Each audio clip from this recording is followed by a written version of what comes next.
So in all likelihood, if you're paddling a pack raft, especially in whitewater or choppy open water, you're gonna find yourself upside down or rubber side up at some point.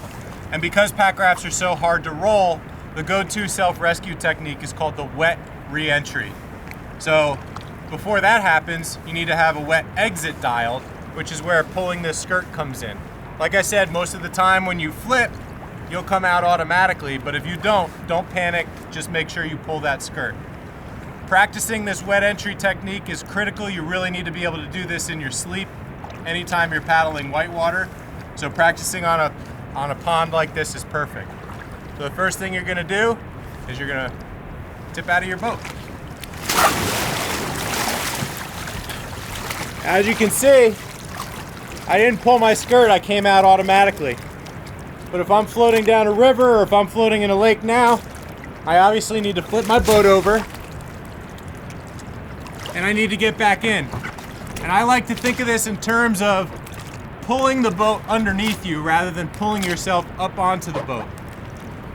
Lay your paddle perpendicular across the bow of the boat, and that'll help stabilize it and keep the other side down.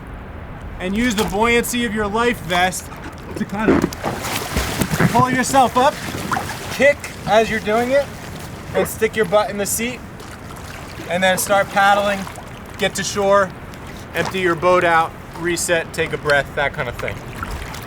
So is there any difference to that if you're actually in rapids? No, just a little bit more stressful. What I tend to recommend for someone in a river is to have the boat upstream of your body, because the current pushing on the boat upstream of your body will help get it underneath you as you hop out of the water. That also gives you a good view of downstream hazards coming up, and if you need to let go of your boat to swim to shore, that's always priority number one. Safety is priority one. So if holding onto your gear, which is obviously preferable, if you can re-enter, that's ideal, but if holding onto your gear becomes a hazard to your safety, get rid of it and swim to shore, because survival is number one.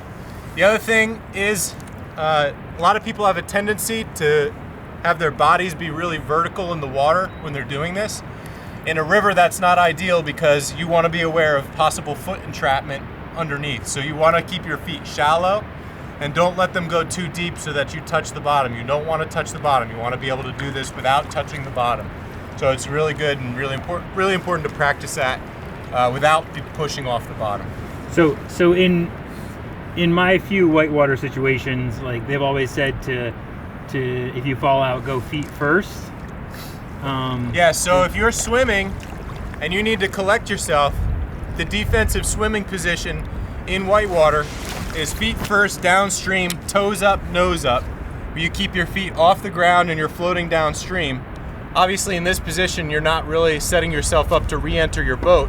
At some point you need to make a decision about whether you're gonna reposition your body to re-enter your boat or if you're gonna ditch your gear and swim to shore. But if you do make that transition from the defensive swimming position to re-entering your boat, do it as kind of a barrel roll as horizontally as possible so that your feet don't go too deep in the river.